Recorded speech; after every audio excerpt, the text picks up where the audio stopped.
A conversation with Ellsworth.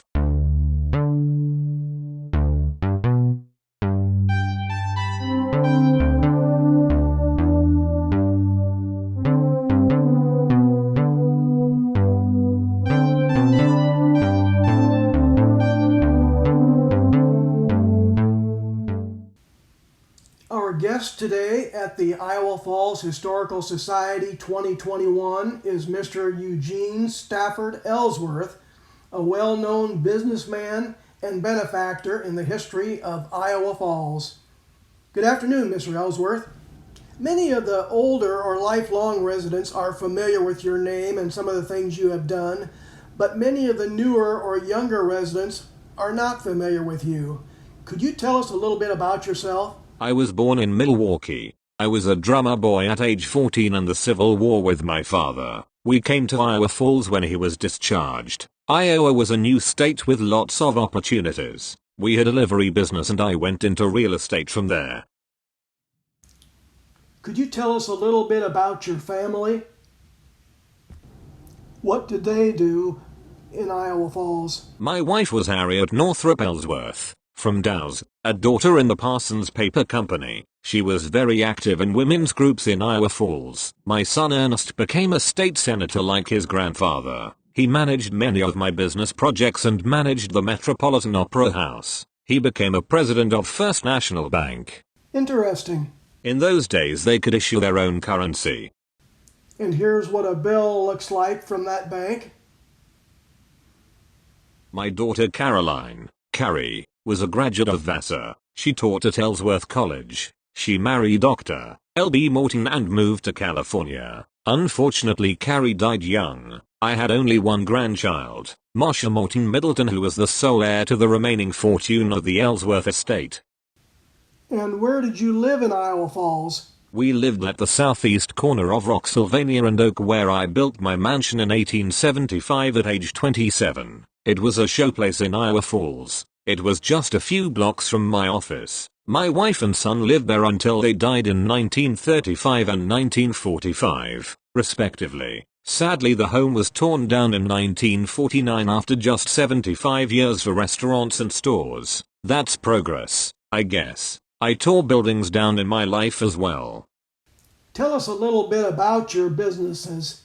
I had a highly successful real estate business that loaned money on a massive scale. I took on a partner, Ellie Jones. We designed the offices into what were the finest in the state. I had my own farms as well. We produced 800 acres of corn and 500 cattle in 1 year. I had other businesses as well. I was invested in many banks with my friend, Lyman Wisner. I also built a short line railroad from Des Moines to Iowa Falls. Incredible.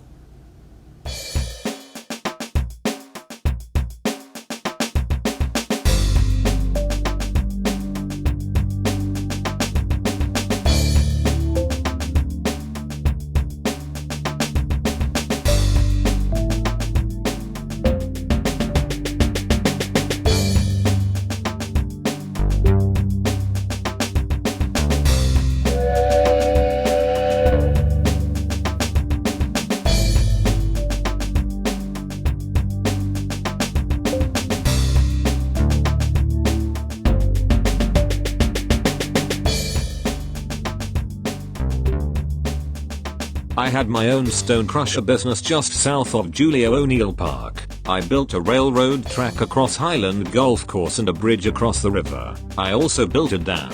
We shipped limestone to Des Moines and helped build Camp Dodge. The plant was eventually moved to Alden and became Iowa Limestone Company.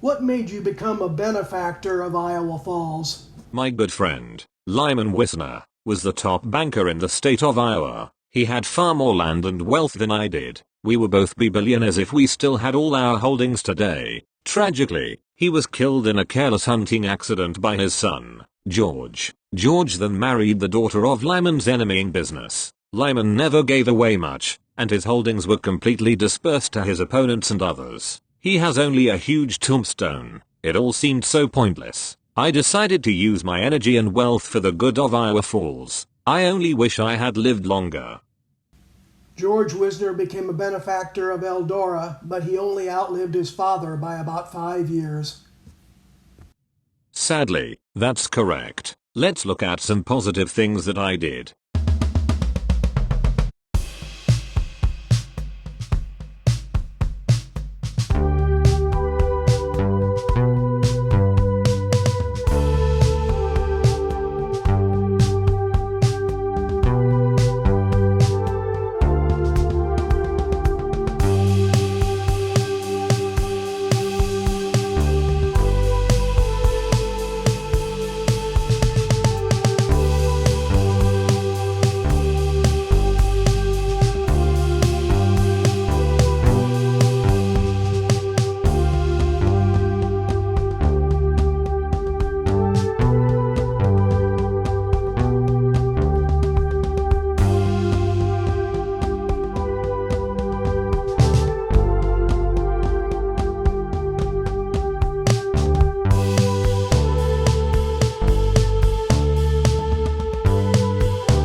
Tell us about Ellsworth College. We built a building on Seminary Hill as Jason Estes had intended. 2 wings were added later. A women's dorm and classroom were named after my daughter, Caroline. The college was always a struggle to keep financed, enrolled, and maintained. I endowed the college with 2 farms. I hired an outstanding educator, Ido Meyer, for president. After my death, the college was in good shape until President Meyer retired.